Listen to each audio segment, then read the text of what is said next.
नमस्कार, मैं हूं आपके साथ जसप्रीत कौर। अब आपको दिखाते हैं देश और दुनिया की 20 बड़ी खबरें। श्रद्धा मर्डर केस में पुलिस की जांच तेज हो गई है। जांच 5वें दिन भी छतरपुर के जंगल में पुलिस की जांच टीम पहुंची, जहां सबूत की तलाश कर रही है। वहीं दिल्ली के 178 थानों से मई में जुलाई के बीच मिले अज्ञात शवों की रिपोर्ट मंगाई गई है। आपको बता दें कि पुलिस को आफताब की 5 दिनों की रिमांड मिली है। साथ ही कोर्ट ने नार्को टेस्ट की भी इजाजत दी है। श्रद्धा मर्डर केस की जांच का दायरा अब दिल्ली और मुंबई से निकलकर हिमाचल प्रदेश और उत्तराखंड तक बढ़ता हुआ दिखाई दे रहा है। दिल्ली पुलिस की टीम आफताब को हिमाचल प्रदेश और उत्तराखंड भी लेकर जाएगी। बताया गया कि दिल्ली पुलिस आफताब को देहरादून ले जा सकती है। पुलिस के मुताबिक आफताब ने पूछताछ में शव के कुछ टुकड़े देहरादून में फेंकने की बात मानी है। आफताब की हैवानियत से जुड़ी श्रद्धा की पहली तस्वीर सामने आई है। श्रद्धा के एक दोस्त ने एक तस्वीर मुहैया करवाई है, जिससे साफ नजर आ रहा है कि किस तरह श्रद्धा को आफताब बुरी तरीके से पीटता था। तस्वीर में श्रद्धा के गले और चेहरे पर चोट के निशान दिखाई दे रहे हैं। दावा किया गया है कि ये फोटो दिसंबर 2020 की है, जब श्रद्धा को इलाज के लिए वसई के एक अस्पताल में भर्ती करवाया गया था। मध्य प्रदेश के खरगोन में अतिक्रमण के खिलाफ कड़ी कार्रवाई की गई। प्रशासन ने अवैध रूप से बने पेट्रोल पंप समेत 4 गोदाम पर बुलडोजर चलाकर ध्वस्त कर दिया। इस बीच मौके पर भारी संख्या में पुलिस बल और प्रशासनिक अधिकारी मौजूद रहे। बताया गया कि अवैध निर्माण को हटाने के लिए प्रशासन की ओर से मालिकों को पहले नोटिस दिया गया था, लेकिन इसके बावजूद अवैध कब्जा नहीं हटाया गया, जिसके बाद ये कार्रवाई की गई।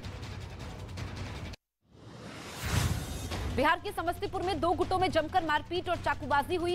इस बीच दोनों तरफ से लोगों ने पथराव भी किए, जिसमें 6 लोग घायल हो गए। उन्हें इलाज के लिए अस्पताल में भर्ती करवाया गया है। मारपीट की जानकारी मिलते ही पुलिस मौके पर पहुंची। इस बीच पुलिस की गाड़ी ने एक लड़के को कुचल दिया। फिलहाल लोग पुलिस स्टेशन के बाहर हंगामा कर रहे हैं। मध्य प्रदेश के देवास में पुलिस ने ताबड़तोड़ कार्रवाई करते हुए रेप के आरोपी की अवैध दुकान को ढहा दिया।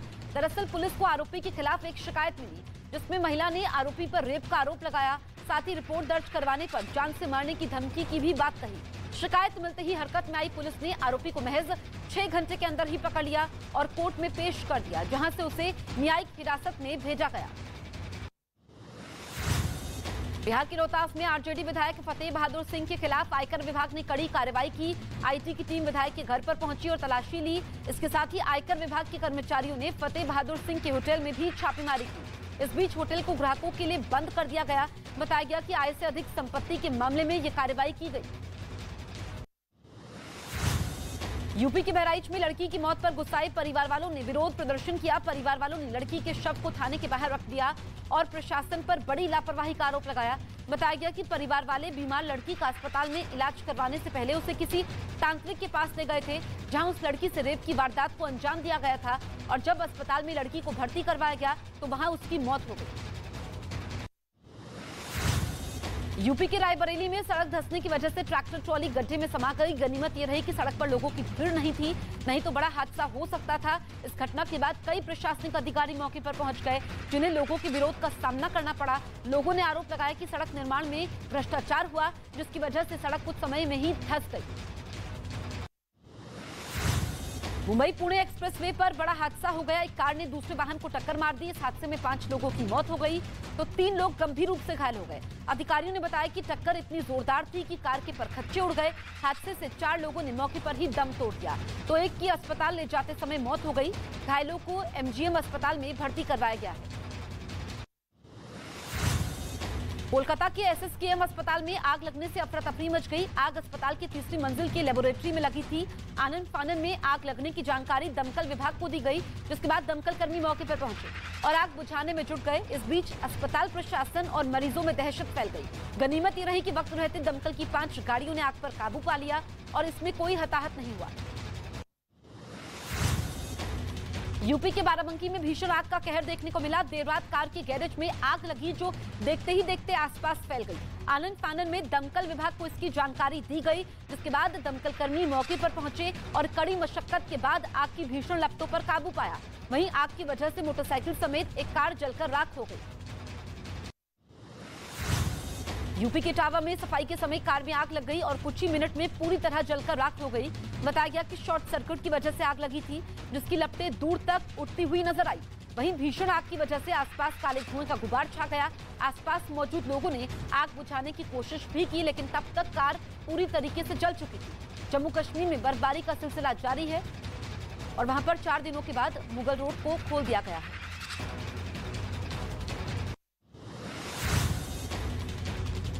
जम्मू कश्मीर में बर्फबारी का सिलसिला जारी है। इस बीच पुंछ में 4 दिनों के बाद मुगल रोड को यातायात के लिए खोला गया। पिछले कई दिनों से बर्फबारी की वजह से यातायात पूरी तरीके से ठप था, जिससे लोगों को आने जाने में दिक्कतों का सामना करना पड़ा। प्रशासन की ओर से रास्ते से बर्फ हटाने का काम तेजी से हो रहा है। वहीं इस रास्ते से गुजरने वाले लोगों से प्रशासन ने सावधानी से गाड़ी चलाने की अपील की। आतंकी फंडिंग रोकने के लिए दिल्ली में नो मनी फॉर टेरर विषय पर ग्लोबल कॉन्फ्रेंस का आयोजन किया गया। पीएम मोदी ने सम्मेलन को संबोधित किया। पीएम ने पाकिस्तान का नाम लिए बिना कहा कि आतंकवाद को स्टेट स्पॉन्सर नहीं करना चाहिए, साथ ही वैचारिक सपोर्ट नहीं होना चाहिए। उन्होंने कहा कि आतंकवाद के खात्मे के लिए इसका नेटवर्क तोड़ना बेहद जरूरी है। दिल्ली नगर निगम चुनाव को लेकर बीजेपी ने तैयारी तेज कर दी है। एमसीडी चुनाव के मद्देनजर बीजेपी ने आज 40 स्टार प्रचारकों की लिस्ट जारी की है, जिसमें राष्ट्रीय अध्यक्ष जेपी नड्डा समेत 11 केंद्रीय मंत्री का नाम शामिल है। वहीं योगी आदित्यनाथ समेत 4 मुख्यमंत्री और उप मुख्यमंत्री केशव प्रसाद मौर्य और सुशील मोदी को भी स्टार प्रचारकों में शामिल किया गया है। गुजरात में बीजेपी का प्रचार अभियान तेज हो चुका है। विधानसभा चुनाव में बुलडोजर की एंट्री हो चुकी है। सूरत में बीजेपी के कार्यकर्ता बुलडोजर से चुनाव प्रचार कर रहे हैं। बुलडोजर को देख लोगों में काफी उत्साह भी देखा गया। आज यूपी के मुख्यमंत्री योगी आदित्यनाथ गुजरात में 3 सभाएं करने वाले हैं। उनकी रैली से पहले कार्यकर्ता बुलडोजर लेकर प्रचार में उतर गए हैं। दिल्ली नगर निगम चुनाव तैयारी के बीच जुटी आम आदमी पार्टी को बड़ा झटका लगा है। उपराज्यपाल विनय कुमार सक्सेना ने dialogue and development commission of Delhi के उपाध्यक्ष जैस्मिन शाह को उनके पद से हटाने का आदेश दिया है। एलजी के आदेश के बाद डीडीसीडी के उपाध्यक्ष के दफ्तर को भी सील किया गया है। साथ ही एलजी ने उन्हें दी जाने वाली सारी सुविधाओं पर भी रोक लगा दी है। ईरान में प्रदर्शन के समय आगजनी और हिंसा थमने का नाम नहीं ले रही। 63 दिनों से जारी हिजाब के खिलाफ प्रदर्शन में प्रदर्शनकारियों ने कई शहरों में आगजनी की। राजधानी तेहरान में प्रदर्शनकारियों ने एक बैंक को आग के हवाले कर दिया, तो वहीं सत्ताधारी नेता के दफ्तर में आग लगा दी। इसके साथ ही गुस्साए प्रदर्शनकारियों ने सुरक्षा बल के वाहनों को भी फूंक दिया।